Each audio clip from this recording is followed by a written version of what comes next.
Great Hold on, time I'm- in Horse USA. Yeah, this is my office for the day right now. It's been a busy day. So if y'all can see My behind office me, for the day too. y'all can Oh, come cool. get this work. If y'all want to come Okay. get some of this work. Okay. Well, if you want to come work your horse, I'm just saying we're stopping for lunch right here, but we've already been working horses, and we have a group from all over the U.S. So, Lori, are we live wow. on multiple channels? Yes, ma'am. We are live. Sweet. All right. Welcome. It is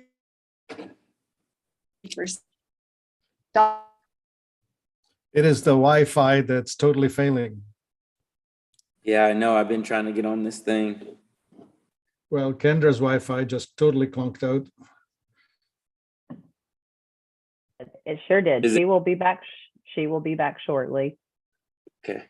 Yeah, that's one thing I Yes. found out in these podcasts is that thinking that Wi-Fi can cut it. years, and I love teaching. Really excited this week because it's I don't have good Wi-Fi. Is that right? Kendra, we lost Can't you hear for a me? good. Take We my lost Wi-Fi you for a off. good minute. Yeah, we lost you for a good minute there. We didn't hear anything for the last minute, so just kind of I turned my Wi-Fi. button. I turned my Yeah. Wi-Fi off. Are we back? Yep. Start Better. over. Start over. Welcome to Stall Talk. This is episode 10. And I'm here with Kayla. And she drove all the way from Florida. So we are just north of Dallas, Texas. We're doing something different this week. So we actually have an in-person event happening. And we're training here at the ranch, getting ready to go compete, some of us, at the WPRA finals in Waco. Are you excited? Yes, ma'am. Yes, it's gonna be fun. So we just got started this morning. This is day one of our clinic. We'll be riding here at the ranch for 2 days. So if you are joining us, whether it be on Facebook or YouTube or TikTok, I didn't fire up my TikTok, but we'll get to it. Yes, please. I'm excited because we're learning so much each week. And Justin, I'm excited to have you back. Martin, you're back as well, to really start to dive in on the mechanics that are not adding up when we do the math and we think about our bodies in just a mechanical way and how they're impacting our horses. What really blew our minds last week, and we talked about it at Stall Talk, how something as simple as holding our breath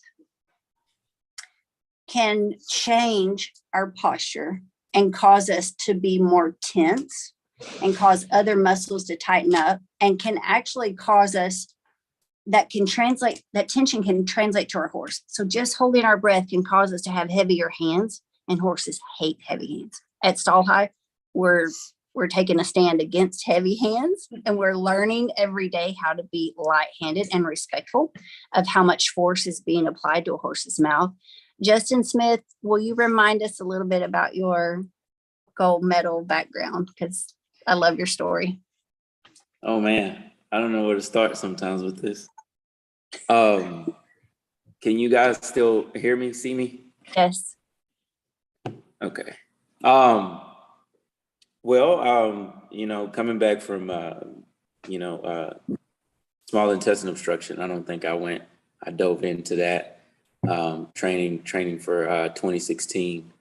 But coming back from that, just learning how to, really run again and train for the race that I had to train for, having had torn ACL, MCL, cracked patella, torn shoulder, You're in track. pec muscles. Yeah. And just to clarify, you're talking about the Olympics, right? Yes. So yes, training I wanted for, to make sure everyone was aware.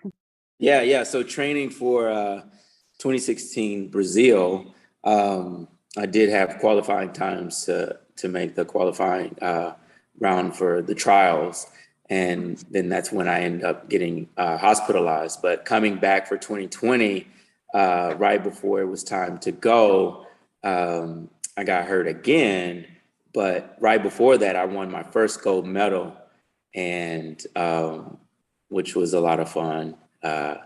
coming back from my injuries and having to do everything all over again. So it's a blessing. It's a blessing. And you, so you're founder and owner of Triathlete, right? Yeah, TriPoint Athletics LLC. Yes, it's my veteran-owned LLC. Yep, TriPoint Athletics LLC, and you're really challenging people and your students to think about bodies in motion and mechanics. Sure. Movement. How is it said? What's the term that you use? Functional movement for the most part. So functional movement, yes, helping everybody to get to their natural range of motion. And so being able to use the most force that you can in a short period of time. And so it's a lot of breathing. You talked about breathing. There's a pattern that I actually use in my own pace of running. Everybody has their own pace of running, just like you with got their a own. runner here. This is Ella. Hi, Ella. How are you? Good. How are you? Good. Thank you.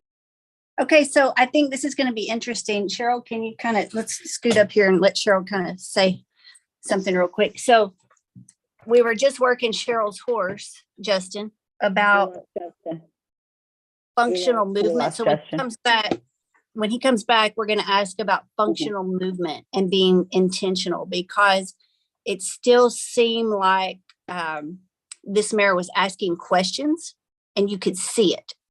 So let me know when he's back. There's Justin coming back in. Yeah, he's back in. Oh, what's interesting is that as you're coming into it with the functional, I Yes, always sir. come into it with the nutritional. And the interesting point would be about if you get injured, how you can support the body from nutritional point to repair quicker. And then of course, and how could you actually prevent the injuries? Because a lot of the injuries that are muscular are triggered by imbalances between calcium and magnesium. Yes. I can talk about that if you want to run with it. Yes. So Yes. let me introduce Martin Patella. So Martin has been a guest on Stall Talk. He is now sponsoring Stall Talk. So we're here thanks to lifeenthusiast.com. And Martin, your background is really being able to solve nutritional problems for people that we don't even know we have. So you guys talk a little more about that injury and magnesium and calcium, Martin, if you don't mind. No, I'd like Justin to tell me how he came to be injured. Yes. Okay, right there. Yeah, so let's go back to that, and it's so crazy that you talked about the calcium and magnesium, which I take before I go to sleep. So with that, the injury, I ended up the first injury, I had small intestine obstruction, which was a freak accident. The main cause was I wasn't hydrated enough, and so being hydrated is just the best thing ever. Cancer can't even live in a hydrated body. Like if you're really fully functional and hydrated, chances of getting pretty much anything is very likely. But yeah, like I said, it was a freak accident of some sort. The surgeons, we didn't know what was happening, what was going on. But the number one thing is that my organs start to shut down. Your intestines are always moving. Mine stopped moving. And so when that happened, my organs started to shut down one by one, like my kidneys, I think, was starting to shut down, and then, then the liver. So kidneys and liver is kind of like your oil filter of the body.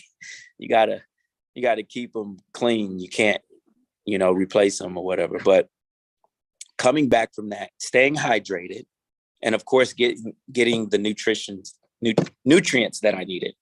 So, like Martin was beginning to speak on, so I had to make sure that every level, as I continued to train, whether I needed more potassium or more glutamine, a lot of these elements that are actually in our body already, that I had to be efficient with and kept up with. So that's a very, very big part of healing. The rest in between, along with the vitamin intake that you have. And some of these vitamins, it depends on, it's not so much of what you put in your body, it's when you put it in there. So a lot of that Wait, I've learned. What? Rewind. It says, so it's not so much of what you put into your body, it's when you put it in your body. It's the timing of it.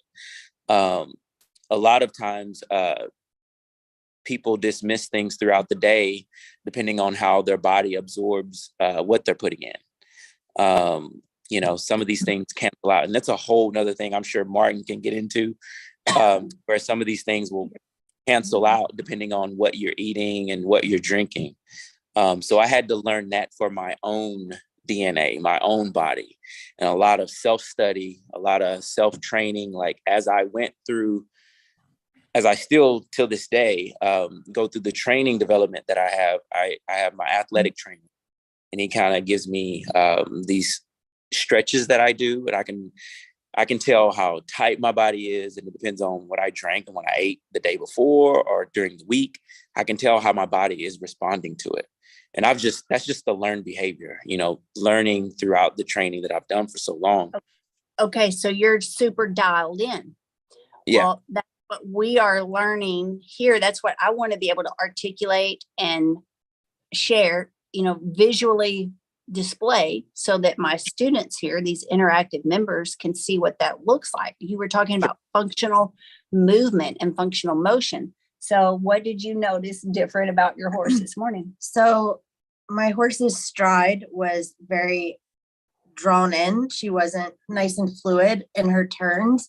When Kendra got on her and she reset her and answered the questions the horse was having, instantly you could see that extension and the intention she had in her turn. There was no hesitation or question about it. And I can't see it because I'm on the horse, but I can feel it. And then what I could see and what I could feel was the mare was telling me where a point of soreness began. When it became physically difficult for her to start the turn, she would toss her head just a little bit, and you could see her head move. So it's either asking a question or it's making a statement. And the statement was negative. She was saying, I don't like it right here. There's a little tick. And it took several resets and going through and really being intentional about where she's landing. So Justin, this is where I geek out on those 3 barrels. Like, it has to be so intentional about every thought, every placement of the hoof, the amount of pressure, the amount of distance in the front feet and the back feet. I want to be very, very measured and accurate. So it was interesting to actually see and feel the difference. After a few resets, she stopped tossing her head and she became a lot more fluid.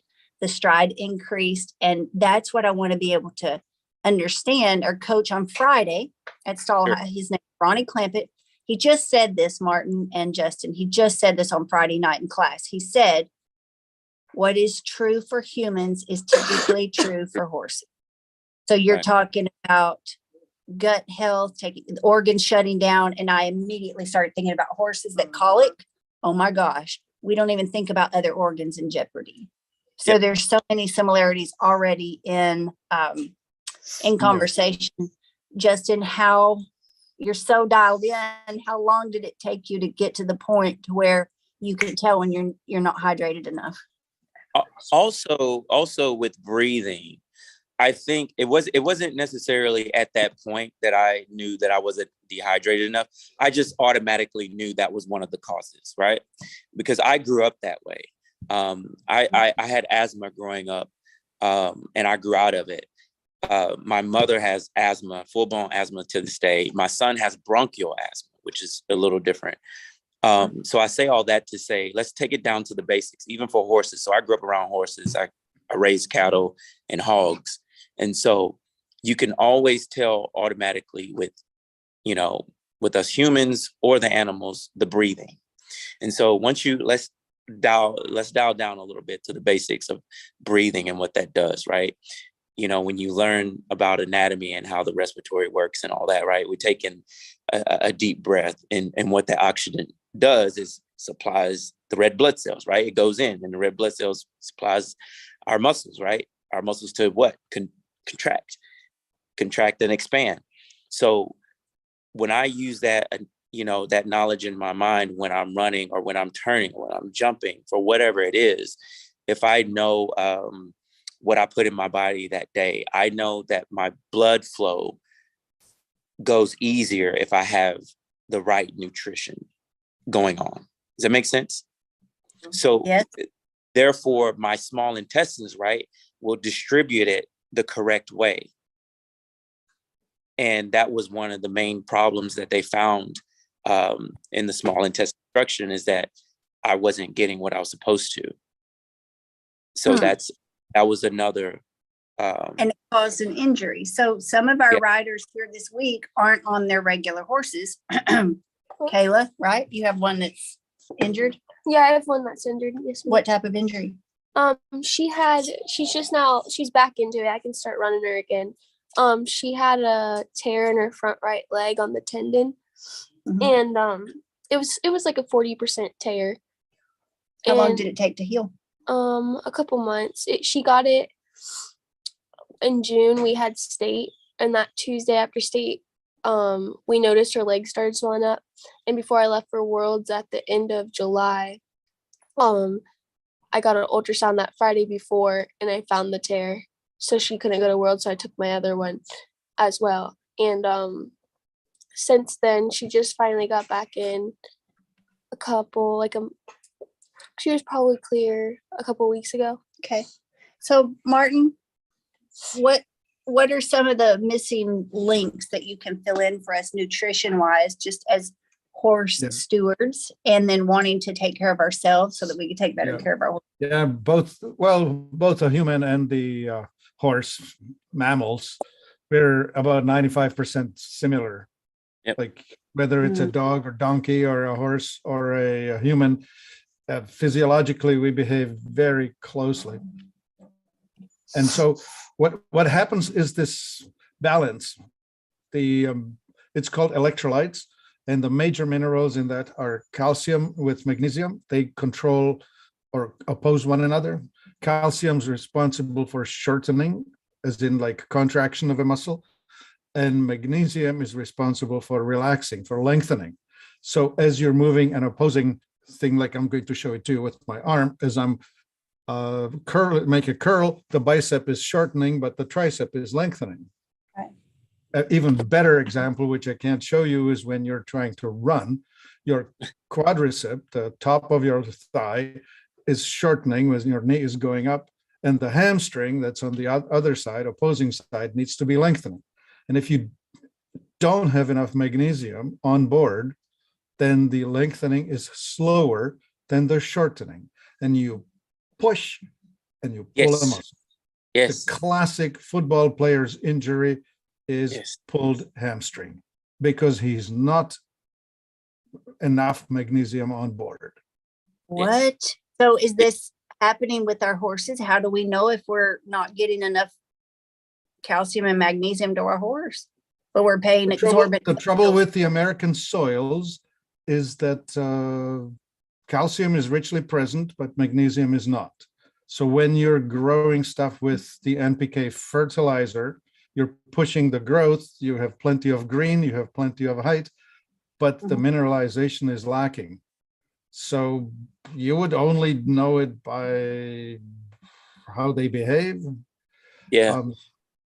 I would say this: a properly mineralized athlete runs like a cheetah, relaxed. Yeah. The head's not moving and all of the stuff is pumping hard.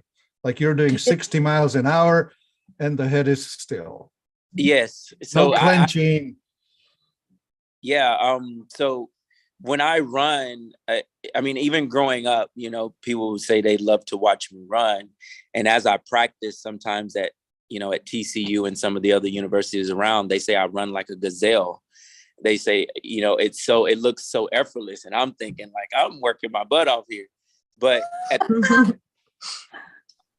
I stay level when I run. And I'm very technical to that. It's OCD to me. Like I'm so OCD about it. about the technicality and how I run.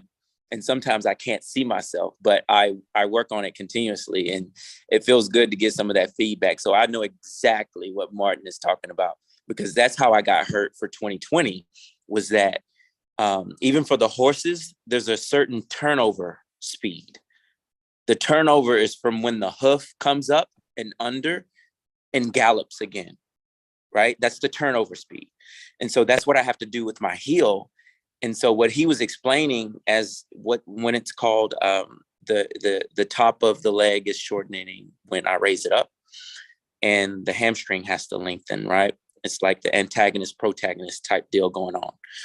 And so what happens is that my feet are so fast that my hamstrings won't catch up sometimes. And so it's like this jolt. And that's what it does for the horses. And you can tell that just by looking, if you get video of them from right when they turn the corner, you'll know their turnover speed by the time they get ready to slow down and when they speed up. And if you look at video from when the time that they do that, you'll know right away. I mean, you'll know, especially if you do it a handful of times to get like like an average of how many times you loop through and run around, and you get the times for it. As you look at the tape, you'll know in the stride, just as Martin was speaking about, you'll notice in the stride and how that works. And so that's actually how I got work. I got injured last time was because I pushed myself too hard on my turnover. And I know I didn't have enough magnesium. As he spoke on it, I was like, well, no, I didn't have enough magnesium. But I'm usually running like a cheetah or a gazelle, so to speak, because I get that pretty often when people watch me run. Cheryl, question. Yeah. So when you were talking earlier about timing and knowing when to give something and when it's absorbed, was that trial and error? Like, explain that some more about why you would take it at a certain time and what that time frame is. Well, just a little bit of knowledge of, the fitness world, learning how to, do the micro stuff, which I don't do, count your calories. You kind of learn a little bit more about things like leucine, which helps the digestion of, the glutamine, the BCAAs, branch chain amino acids that are in your body, right? And you're always in the healing mode when you go to sleep. So you're in repair mode when you go to sleep. And so it's a fine line with the trial and error, right? And so I figured if I know that I wasn't feeling good, or if I was feeling tight or soreness, I would find the elements that I needed to help supplement that, right? And so I would implement those things into what I was eating towards the end of the day. And depending on how hard I worked was how much I drank or ate. And so knowing that after having a good night's sleep, a good night's rest, going into the day, depending on how I felt, I knew that it was working.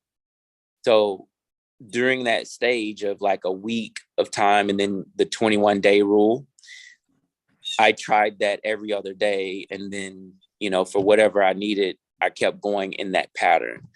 And then I could notice a change in how I felt.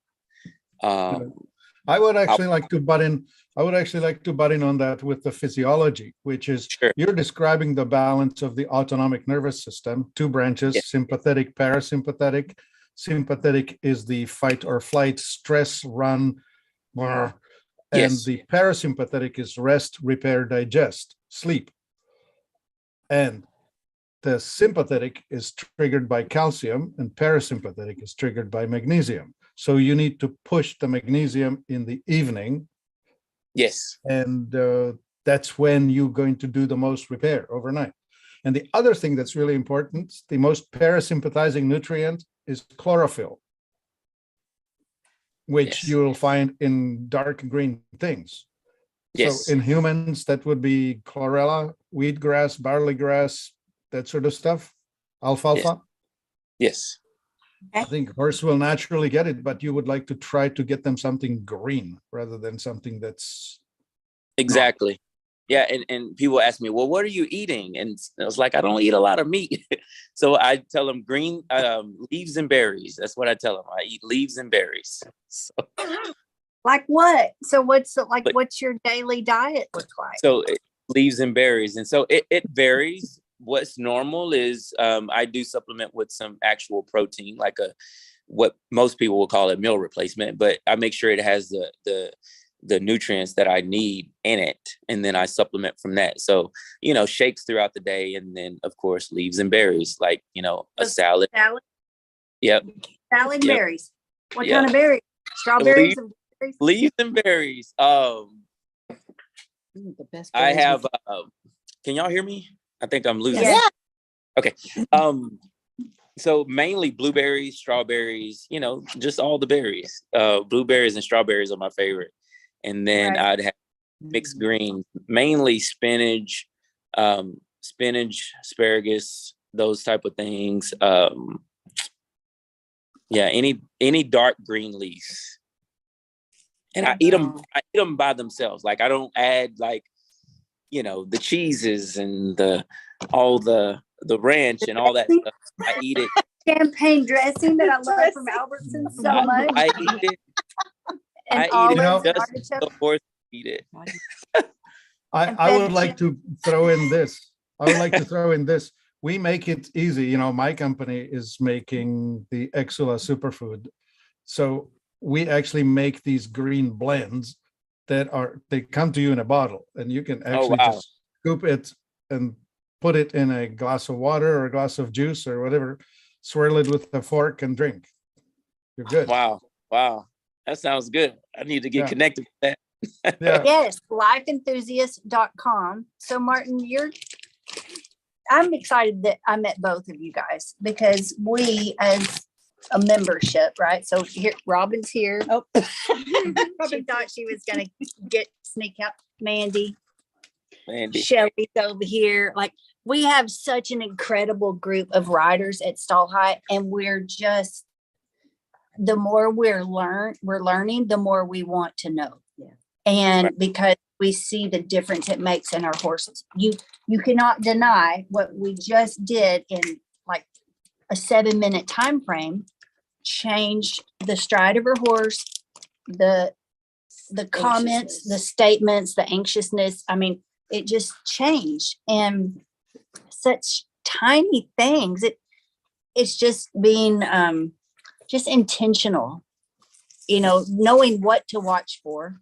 And now that you guys are explaining the why makes sense, and that motivates us to learn more and continue doing it because we like results.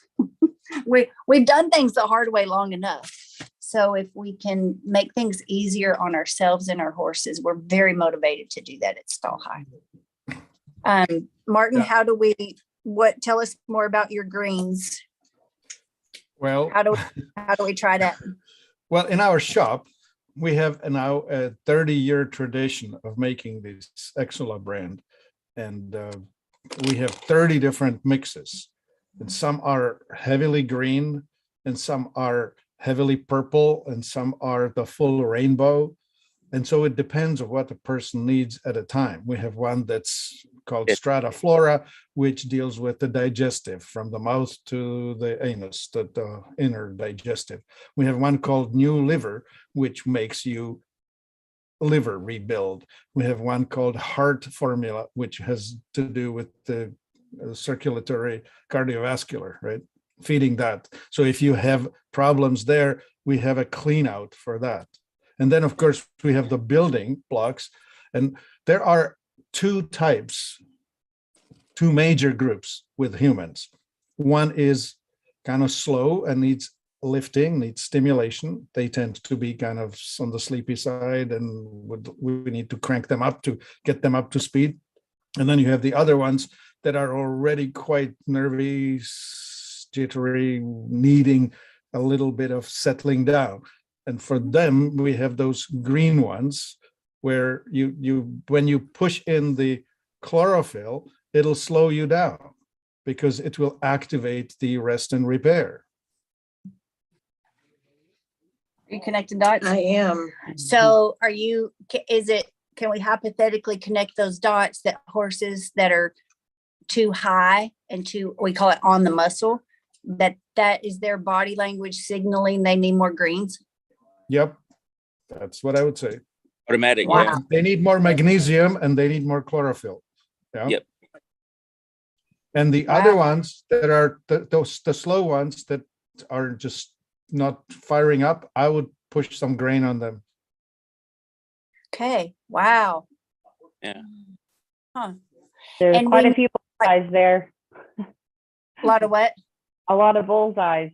And I Mm-hmm. definitely I'd like to hear your input, Justin. We talked about the breathing and how holding your breath and, when you tense up, and especially with the WPRA finals that several of our ladies are going to be running this week, we all know that we have a tendency to kind of lock up, tense up, and even hold our breath whenever we're in moments of pressure, we're under pressure, right? Yeah. And so we had talked about, we were using the example of, when they're riding at speed in a barrel race, they're focused on their lower abs. To stay with the horse and stay seated in the saddle for your best run, you need, like Kendra calls it, your seatbelt. You need to crunch down there and have your seatbelt on. But if you're tense, you have a tendency, that tightness, okay, that tightening that you're focused on in your abs, it'll spread if you're not careful and focused. Okay, Yes. so number one, that's kind of our muscle isolation. We want to be able to put our seatbelt on without tightening, without that going down into our groin, right? And Yes. squeezing the horse unintentionally, and without it going up, through the muscles around our rib cage, through our shoulders, and to our arms, and to the horse, to the bit, right? So we're talking about how can we focus on breathing and isolating those muscles without letting that tightness spread where we don't want it to when we're under pressure in competition. Think Wow. about the diaphragm, right? The diaphragm, Yeah. if you lessen the space for it to go further down into the abdominal, Yes. then you end up breathing just in the top half, and your Yes. shoulders are going up all the way up to your ears, and then your hands are going like this. Yes. Martin gets it. Martin gets it. So Have you been studying barrel racers? Because this is like a traditional, like if you No, look at that's all humanity, all of them. all like this. all of it is. I mean, Martin really gets it. I don't know where Martin's been all my life, but here's the deal. With that tightness when you run, he's exactly right. So in the sprinter races, right, the shorter distance you go, the tighter your belly has to be, right? The lower abdomen has to be tight, but as you get into the groin and the your quads area, they have to be loose. They have to be loose. And your primary movers have to be loose, right? It's kind of like how pistons work. My shoulder hinge is really it's jelly. It's really jelly, but my arm is locked in at an L and it's forceful. I'm more focused on my elbow than my hands. A lot of people focus on their hands when they're running. I don't even think of my hands. It's like when the horses run, if you take in slow motion of when they run and how loose their hooves are. Their hooves are they're dangling. If you were to pick up their foot and stop it in motion, their hoof would be like this. It would just be dangling. And I so think when that would be study, because horses that are tense and Yep. not using their body correctly, I wonder if they're not turning over and if those are the ones getting more strain and more injuries. yes, Absolutely, exactly. you do that. Exactly. So think of it this way: when you focus on the bigger muscles, they are closer to the trunk, right? Like you just mentioned, the arm, the elbow. The elbow is controlled by the bicep, tricep, which are the bigger muscles of your arm, and the deltoid, of course. And same for the leg. You focus on the knee because that's Yes. the bigger muscles are the upper ones, right? Not the Right. lower one. And you have to, it's a learned behavior. You have to really take your mind there. And that's why sometimes especially when I coach, I tell my students not to overthink it, because you can get lost. You can get lost in overthinking. Okay, I gotta rest my shoulders. I gotta open up my chest. I gotta not slump. I can't let this fall. It's just a lot. So once you focus on the breathing, let's go back to the breathing part. If I know exactly what my core is doing, going back to the diaphragm, then I know what everything else is going to do. If I focus on the center and then focus from the inside to outside, and then I know what everything else is going to do. The more I focus on that, I already know what I'm doing. Right? When you wake up, you don't have to think about walking. You don't have to think about running. You don't have to think about reaching up for something. Like, you don't have to think about it, right? But when you're focused on getting from one point to the other in what the horses are doing and how you're doing it, you focus on the center. Once you focus on the center of everything, then everything else just comes naturally. And so with the breathing, I've learned a pattern. So you have to learn a pattern, whether the horse knows its own pattern in the gallop, if it's hurting or if it's tight. I mean, these are a bunch of things you can just go through with each individual horse and each individual rider for whatever that. But with me, depends on what I'm running, whether it's like the 400, 800, maybe like every third or fourth step, depending on how fast I'm running, I'll take a breath, right? So I'm exhaling, inhaling during this certain pattern that I use. And that's what you have to learn how to use and feel comfortable with. Well, That's you hit awesome. I just said that the other day. I did not make it far. I was not all state, nothing, but I did run track, and that's exactly what I did. I ran the mile, and then I also did I think it's the 800 relay. It was half the track relay.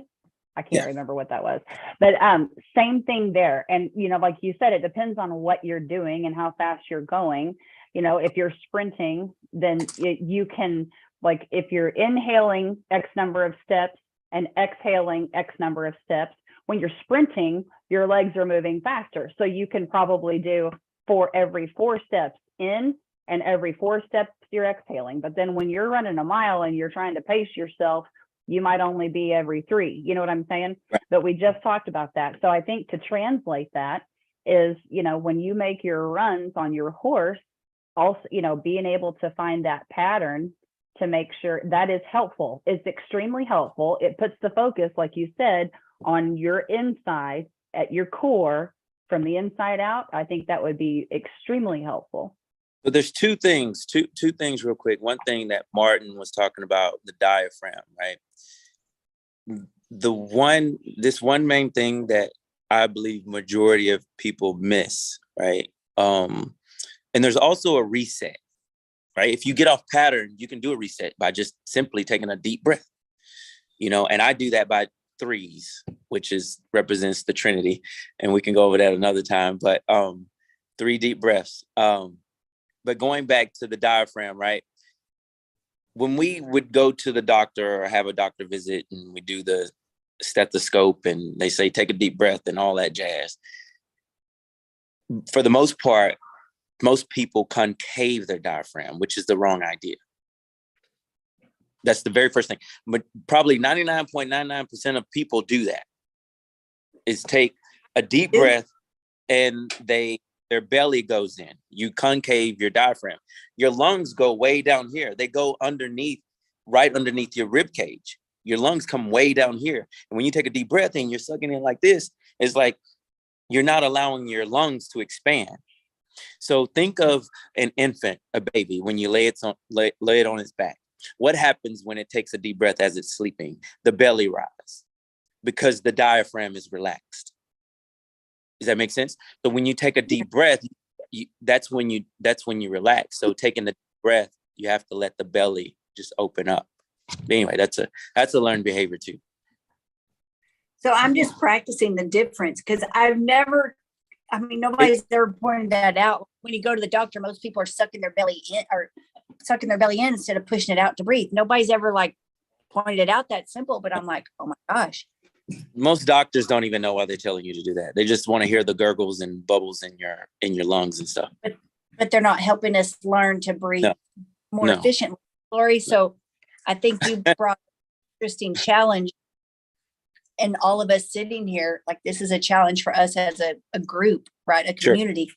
How do we, because we have so much going on, Yes. when you're on a horse, you're being moved front, back, side to side, up and down. So it is a Yep. total body experience. Yep. And when you add speed to that and you're trying to remember your training and steps and all of that, there's a lot going on mentally.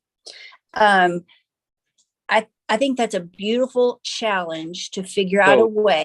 What is a system that we can train ourselves to breathe through competition, which typically lasts, give or take, about 16 seconds for barrel racers? Sure. So here's what I would say. Like I said, it's a learned behavior. So you would have to practice. So I give classes to, of course, I'm a martial artist as well. And that's where a lot of the breathing techniques come from, in the background of the different arts that I train in. And, and I've helped, kids with asthma. I had a student that graduated from Tech about a year or two ago, who had double lung transplant. So I give back to students who have cystic fibrosis.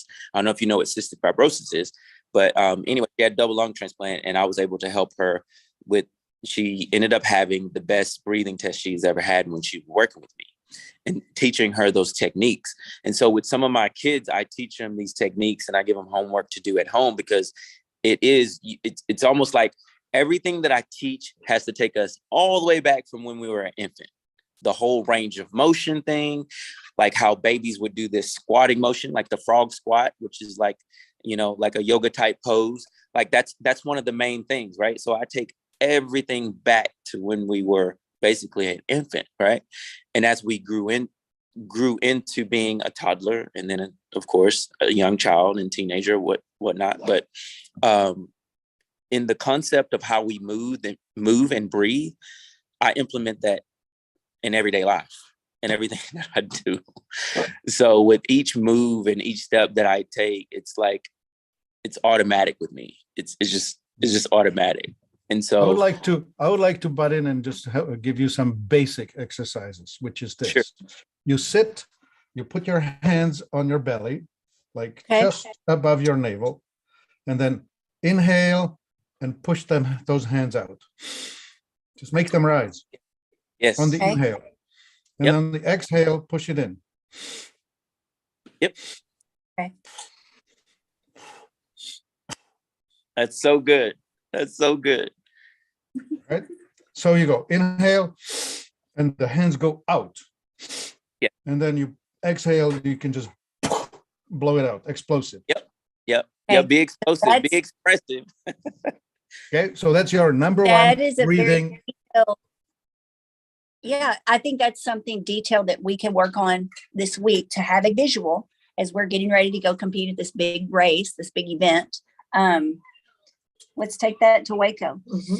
Yeah. We'll be on our If you horse can- with our hands If you on can our do belly it and sitting our on back. if Is you she can do it calling sitting you? on a chair, You need my lanta? if you can do this sitting on a chair, then you can do it sitting on a horse. Yes. Yep. You just need to practice until it's innate, Yep. and then you don't have to think about it because you need to turn it into automatic. Automatic. Yep. And the horses will know that too. The horses will feel that, and they will feel better because they're like, it's almost like this. I don't know if everybody's watched Avatar, right? It's almost that same motion. As you begin to breathe, they begin to breathe, and as you're breathing that pattern, they feel more relaxed. The more relaxed in your breathing you are, the more relaxed in breathing they are. Teaching them to breathe too. You're Mhm. teaching them to breathe. That's what Shelley said. Yep. So we're all about the breathing techniques. And Shelley she definitely correlates. If it is happening in us, it's happening in our horse, but how we Yeah. just didn't know. And wanna I'm add glad some- you said that, because I was sitting here thinking, well, how can we teach our horses to breathe? Because I'm wondering if we're holding our breath, because we're always, learning. They mirror us. Are they holding their breath when they're running too? Is that why some of them look more fluid than others? I mean, there's so many variables. There's but- a study on horse breathing Lot I'll of- share with you Oh, Yeah. horses breathing is different. They are like that big piston, when they run, the extension of the rib cage sucks the air in, and when those legs come together, it just automatically expels. Mm. That Yep. pushes more and more air out of them. Oh. Yep. Wow. They're actually, they hold their breath while they run because they breathe in, and as they run, each step pushes it. That's why they sound like that. They're Almost, out, yes. out, So out. that's another thing in martial arts, right? So with the horse, exactly. I mean, Martin said, Martin, so on it. Like, where is he? He is. When they gallop, what I'm saying with the breathing of the horse, when you first get on it, it knows to be relaxed in that motion, and it gets to gallop in the way it needs to. And so with each exhale, like boxers or anything martial arts, every time you hit, I'm throwing out an exhale, and I'm expelling that into the punch, into the punch, into the punch, into the punch. That's why when you hear boxers, the professionals, you hear them. By the time I withdrew one hand back, I've taken in another breath. When I let it out, I exhale. Does that make sense? So each time that I'm switching whichever hand or kick, I'm taking in a breath and I'm throwing it back. It's the same thing with the horse. Yep. When the legs come together in the gallop, that's the exhale. When they come apart, that's the inhale. This is cool, guys. Shelley's over there going, wow. This is so good. I never thought about that before. And you could actually time yourself to be with the horse. Yes. What? Yeah, Yes. you can learn to breathe with the horse in his That's what I was or her articulating. pace. Yeah. Yeah. Yeah, that's what I was to thinking the when he was trot. talking. So if if the exhale is when their legs come together, yep, What? that's good stuff. This is Mhm. crazy town, guys. This is next level for Oh, sure. that's peak performance talk. It's peak performance. That's what we want, There you- Martin. Thank you. I love this so much. I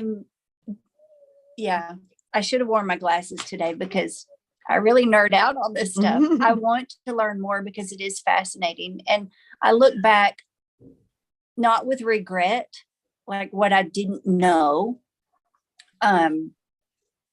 It actually excites me to look ahead. What am I learning now that can change my next ride? What am I learning now that can help me be a more efficient rider with my time and more considerate of my horse, both physical health and how that impacts either negatively or positively their mental health? And that is the problem that we want to solve for the horse world, is that there are so many great products and such great education now and services and experts on the physical fitness of a horse. However, to a very large extent, the mental health of a horse is being grossly overlooked. And that's where so many problems live. It's such a simple fix when we put ourselves in their horseshoes and consider what it's like to be them. How's the math not adding up as far as the mechanics, the angles, the restricted motion, and how is that having a negative impact mentally for the horses? And that's what we're constantly learning and challenging ourselves, and having experts like you guys, subject matter experts to help us think beyond the barrels, think beyond the rope and box, think beyond the bull rope, to really understand the processes so that we can take our horses to peak performance. I'm sure So- it's hard earned, the words you're saying, but they're so on the point. 80% of all illness in humans is an emotional problem first. Yes. Yes. I can't agree with that more. There's so much I can go into on that part of it. If you know how a lot of people say it's a gut feeling for this and that, that's what that means. Exactly what Martin says. is that gut feeling. If you're not feeling good, I mean, that's where hunger comes from. That's where everything starts with the belly. And that's just all of it. Cheers to you, Kendra. You're on the spot there. Interesting. You got it. You understand it. It's Yep. in the attitude and it's in the understanding of the subtle stuff where you win it. The rest, that's just mechanics. We want to win because it's fun. And it's not just winning the trophy buckle. It's the fulfillment of knowing, where our horse was yesterday or last year, knowing where we were yesterday or last year, and the progress, the evolution of it. Yes, Yeah. that's That has to feel good. feeling the material prize. Right on. Mhm. Knowing that we've increased, how did James say it last week? So our Wednesday coach at Stall High is James Davison, and he's an equine behavior specialist. And he said it this way: what is most fun and most rewarding for him is knowing that he has improved the horse's quality of life. So with every ride, being able to teach that horse something, not train it, but teach it something that improves the quality of life for that horse. That is horsemanship. And that's a very rewarding feeling. Justin Smith, Martin Patella, we want you back again. Mhm. This is really good. So I'm excited to be able to grow awareness. I know that our numbers and our audience will grow. Guys, if you're watching right now, whether you're live on a different platform or you're watching a replay and you want to ask questions, you can reach out to Lori and I. See the pretty blonde on screen? That's Lori Roth in Nacogdoches, Texas. And she can see all of your emails at info@stallhigh.com. We would love to hear from you if you're having problems with a mental block. And it's showing itself in your horse's behavior, but there's a mental root to it. And you want to find out, like, why? Is it a nutritional problem that we didn't even know? Is it a mechanical problem? Is it, where is it at? When we know why, it's so much easier to provide the solution. And it's expensive to maintain horses, guys. So maybe maybe you have a financial motivation to stop throwing money out the window, just guessing at what the solutions might be. So if you're ready to drill down and find out why, come to Stall High. You can either email us info@stallhigh.com or download the app Stall High, fill out the questionnaire, and someone from my team will reach out to you personally. Martin, how can we find out more about your products and get connected with you? Well, you should be posting the link somewhere. This should be up to you because we want to track who's coming from yours. So Lori will put it wherever it needs to be put. Okay. Yes, sir. And it is actually it's in the description of each platform. So where this video is live and where it will be held to be replayed, it's in the description there. So you can check out Martin's products there. Life Enthusiast, it's life-enthusiast.com. It's actually a specific link for us for tracking. So it's a little bit different. So it's in the comments. And if you have any questions about where to go, you can email me as well. But that specific link is in the description at the heading of this video. Okay. Thank you guys so much. We're going to grab a quick bite of lunch. Our horses are saddled, so we're going back to think about what we've just learned. Practice our breathing with our hand above our belly button this week. Justin, where can they find you? Is it Facebook? Facebook for now. And just my name, Smith, Justin. And then, of course, Smith. And should be easy peasy. Okay. Thank you guys so much. This was fun. You're Thank you. making us better horsemen. Good. All right. Thank you, Lori. Y'all have a great week, and we'll see everybody else here next Tuesday, noon Central for Stall Talk episode 11. Bye, guys. Bye-bye. Thank Thank y'all.